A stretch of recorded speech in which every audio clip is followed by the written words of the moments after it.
जी मेरे दोस्त पुनः हम उसी बिंदु पर आ रहे हैं कॉमन एरर पर। आज हम भी आपकी क्लास में उपस्थित है और उसी बिंदु पर आ रहे हैं।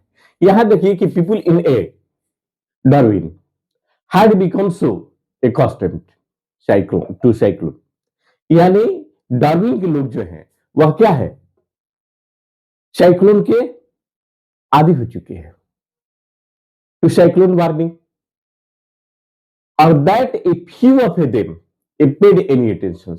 लेकिन दैट यहां फ्यू शब्द का जो प्रयोग है इसका मतलब कि कुछ नहीं, क्योंकि हम लोग जानते हैं कि काउंटेबल नाउन के पहले, काउंटेबल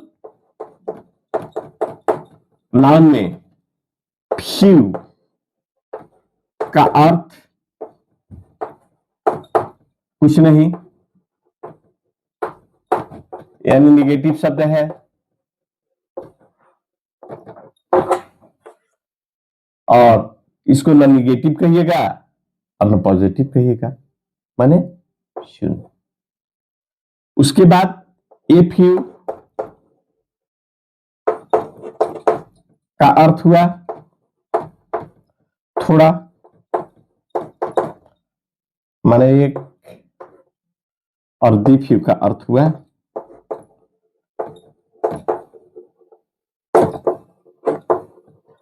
थोड़ा से अधिक,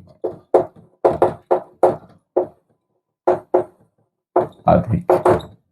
तो यहां हम यही देखते हैं क्या है कि people in a Darwin the had a become a accustomed to cyclone और वार्निंग, क्योंकि वहां साइक्लोन वार्निंग के वे लोग आदि हो चुके हैं, और at that a few a them a paid the any attention to the radio warning. लेकिन उसमें से मैंने नहीं के बराबर जो है वह क्या है, इसलिए रेडियो के वार्निंग की सूचना पर वे लोग ध्यान नहीं देते हैं, और which began the warning in no error. तो यहां हम यही देखते हैं कि हमारा वाक्य जो है वह शुद्ध है,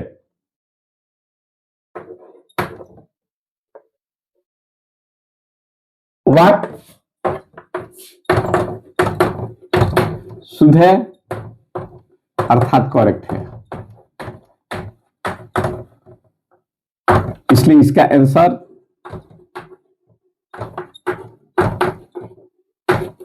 आंसर नो एरर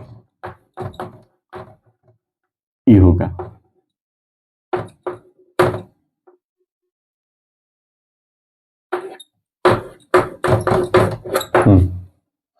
तो आप लोगों ने देख लिया, the people in the Darwin had become to accustomed to cyclones or warnings that a few of them paid any attention to the radio or warning, or fish begin the morning or no error। तो यहाँ फिर जो है negative के अर्थ में सही है, इसलिए हम इसका ये सेंटेंस जो है करेक्ट है।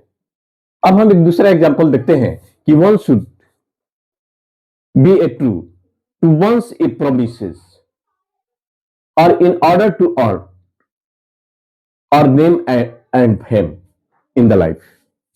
तो यहां आप जानते हैं कि one a should be a true to one's a promises, एक जो है दूसरे से वादा करता है, सत्य रूप में एक वादा करता है कि in order to a earn, किस चीज में भाई, नेम एंड ए फेम में, नाम और ख्याति प्राप्त करने में, इन द लाइफ।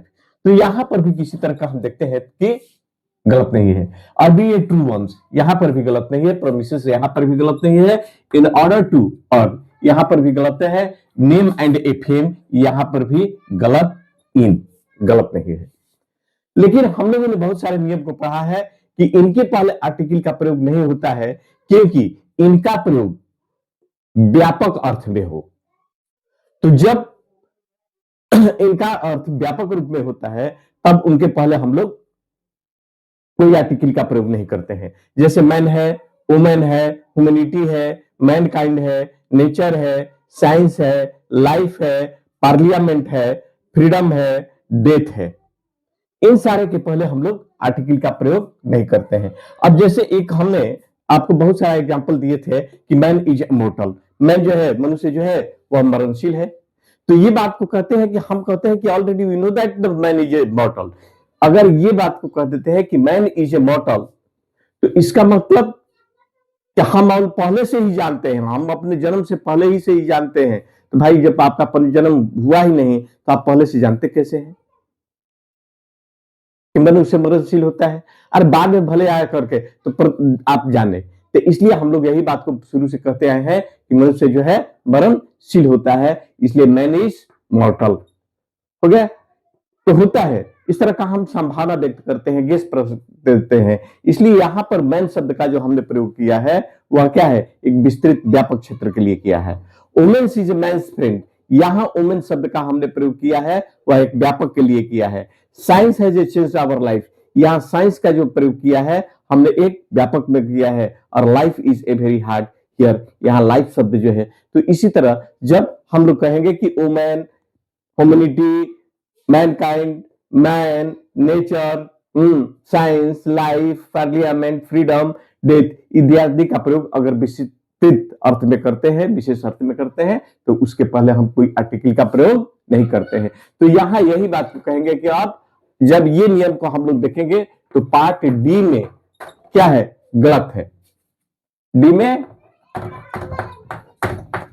गलत है क्योंकि लाइफ के पहले दी का प्रयोग नहीं होगा, दी का प्रयोग नहीं होगा क्योंकि चलिए लाइफ का प्रयोग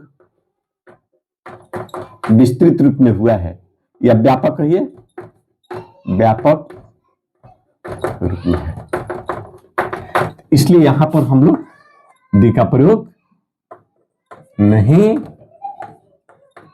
करेंगे। एंड फेम इन लाइफ, यही आपका उचित होगा। धन्यवाद, और हम फिर कल मिलेंगे आपके कुछ और भी आपको कॉमन एरर देकर के और नए लेसन का। तब तक आप इंतजार करें। धन्यवाद, मुझे इजाजत दें।